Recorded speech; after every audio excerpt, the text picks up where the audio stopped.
¿Qué tal amigos de Emprendedores TV? Bienvenidos nuevamente a una sección del ABC del exportador. Mi nombre es Ana Miyauzuku. Formo parte de la plataforma de atención comercial al exportador. Y bueno, en estos momentos quería mostrarles justamente la importancia de los documentos en la exportación. Los documentos van a servir en todo despacho de exportación para informar, para saber quién es el dueño de la mercancía y también para que el flujo logístico se dé de la manera correcta. Entonces, vamos a ver primero los documentos de información. El principal documento de información es la factura comercial. La factura comercial es el documento, es un comprobante de pago que justamente acredita la transacción comercial. Algo que tienen que recordar, la factura comercial va inafecta del IGB. Recuerden que las exportaciones están totalmente inafectas de impuestos. Entonces, este es un punto a favor, acuérdense del crédito fiscal. Otro punto importante respecto a la factura comercial es que la información tiene que ir lo más concreta posible. No se olviden de indicar el precio en una moneda dura y, bueno, no se olviden, factura comercial. Para el caso de Exportafácil también pueden emitir boletas de venta, ¿sí? No se olviden, la gente que está en el RUS, en el régimen único simplificado, puede hacer exportaciones a través de Exportafácil con boletas de venta. Recuerden ahora el segundo documento, lista de empaque, también conocido como packing list. Este documento detalla toda la información que se está indicando en la factura. Entonces, pueden ahí detallar el volumen, el peso, los bultos, los códigos, si los hubiera, el detalle en sí de todo ese despacho. ¿Por qué es importante este documento? La lista de empaque sirve justamente para que el operador logístico, todos los involucrados dentro de la distribución física internacional, sepan de manera concreta qué mercancía es la que se está despachando. Entonces, recuerden también ese documento, lista de empaque. Otro documento importante de información es el certificado de origen. ¿Qué cosa es el certificado de origen? Cuando nosotros tenemos un despacho de exportación, tenemos acceso a diferentes ventajas, diferentes beneficios arancelarios dados gracias a acuerdos comerciales. Entonces, ¿cómo acredito yo que una mercancía es originaria de Perú para que pueda acceder a estos beneficios? Eso se da a través del certificado de origen. Este documento es emitido por una relación de entidades. Por ejemplo, en el caso de Lima tienes a la Cámara de Comercio de Lima, a la Asociación de Exportadores, a la Sociedad Nacional de Industrias y en el caso de regiones, las Cámaras de Comercios regionales. ¿Qué cosa es lo que sucede con este documento? Ese documento, gracias a las normas de origen, indica que la mercancía es originaria de Perú. Entonces, si una mercancía es originaria de Perú, llega al mercado de destino y automáticamente accede al descuento o preferencia arancelaria. Recuerden que para el caso de Estados Unidos y de Canadá, el certificado de origen se da a modo de autocertificación. ¿Qué significa esta autocertificación? Yo mismo como exportador puedo acreditar el origen de las mercancías. El formato está disponible en la página del MINCETUR, la página de acuerdoscomerciales.gov.pe, lo pueden descargar y pueden llenarlo, pero sí recomendamos que revisen las normas para que puedan llenarlo de manera correcta. Entonces, hasta ahí ya vamos tres documentos, la factura comercial, la lista de empaque y el certificado de origen. Recuerden también que existen mercancías que están sujetas a una serie de inspecciones o a un tipo de control. Entonces, existen certificados de inspección emitidos por entidades oficiales para justamente acreditar algo, alguna característica de la mercancía. Por ejemplo, si hablamos de una mercancía de un alimento fresco, por ejemplo mangos, este producto tiene riesgo sanitario, en este caso riesgo fitosanitario. Entonces, hay una entidad de control en Perú que emite un documento, el certificado fitosanitario, para acreditar que la mercancía está yendo libre de plagas.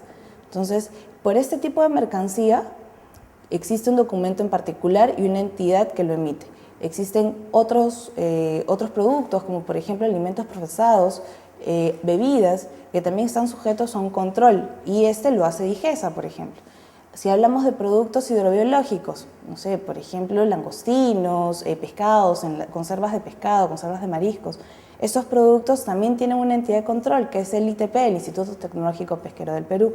Entonces, hay que conocer cuáles son los requisitos, cuáles son las restricciones que tienen estas mercancías en el país de destino para saber si requieren algún certificado de inspección por parte de una entidad de control en Perú.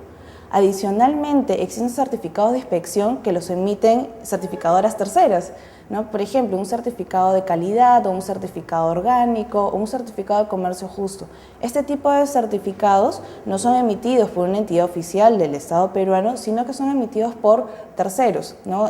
Certificadoras, inspectoras. Entonces, mucho depende de los requerimientos, tanto del mercado de destino como los requerimientos del comprador extranjero. Ahora, ya hablamos de los documentos de inspección, esto en el marco de los documentos informativos, de los documentos comerciales. Entonces, recapitulando, tenemos la factura comercial, la lista de empaque, el certificado de origen y los certificados de inspección. 4 documentos. Un documento importantísimo también en el comercio internacional es el documento de transporte. Este es el que acredita la contratación de un transporte internacional para el traslado de la mercancía del punto de origen a punto de destino. Tenemos dentro de los documentos de transporte diferentes nombres que de repente todos hemos escuchado, pero que no hemos de repente conocido. Tenemos el documento de transporte para el medio marítimo, que es el conocimiento de embarque, conocido en inglés como Bill of Lading, y muy conocido entre los que estamos en el sector como BL. Este es el documento que acredita la contratación de transporte y finalmente la propiedad de la mercancía. En el caso de transporte aéreo estamos hablando de la guía aérea o Airway Bill, también conocido como ABW. Ese es el documento justamente para este medio de transporte. En el caso de terrestre también tiene su nombre particular, que es carta de porte terrestre o carta porte. Y si hablamos de transporte multimodal, carta conocimiento de embarque multimodal. Entonces, este documento también es vital, porque sin este no se acredita la contratación del transporte y tampoco la propiedad de la mercancía. El último documento que quería que también conozcan es el documento de seguro. Siempre en el transporte internacional puede suceder algo. Por ejemplo, está yendo un despacho de mangos, ahora que hablamos de mangos, y aparece, por ejemplo, un huracán. Entonces, ¿qué pasa con el buque? El buque se hunde. ¿Y qué pasa con la mercancía? Si la mercancía no está cubierta por un seguro de transporte internacional, entonces es pérdida. Es recomendable siempre la contratación de un seguro. En el caso de ese documento, el nombre es póliza de seguro. Póliza que puede ser tanto individual como puede ser también flotante. En el caso individual, cubre un despacho, una ruta, y en el caso de pólizas flotantes, cubre ya sea por un periodo o cubre ya sea diferentes despachos. Entonces, ya hemos visto que existen documentos de información, el documento de transporte y también el documento de seguro. Y enmarcado dentro de estos documentos tenemos el contrato de compraventa internacional, que es justamente el acuerdo entre exportador y el importador, ¿no? El que vende y el que compra, determinando cuáles son las responsabilidades, el objeto de la negociación de este contrato, cuál es el producto que se está comercializando, a qué precio, etc. Entonces, este documento también es importante. Puede ser tanto un documento como puede ser también un acuerdo verbal, pero es vital que haya un acuerdo entre las dos partes para que todos los puntos estén sumamente claros. Entonces, recuerden que estos documentos son vitales en el comercio internacional, ¿sí?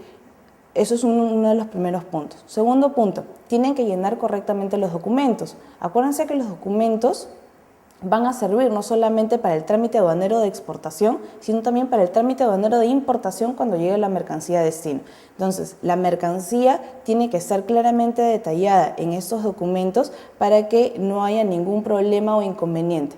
¿Qué pasa, por ejemplo, si la factura indica cierta cantidad de mercancía y cuando llega el despacho a aduanas existe otra cantidad? Entonces ahí va a haber inconvenientes. Entonces, revisen bien la mercancía, revisen bien la información que se está indicando en los documentos para que no tengan ningún problema en destino.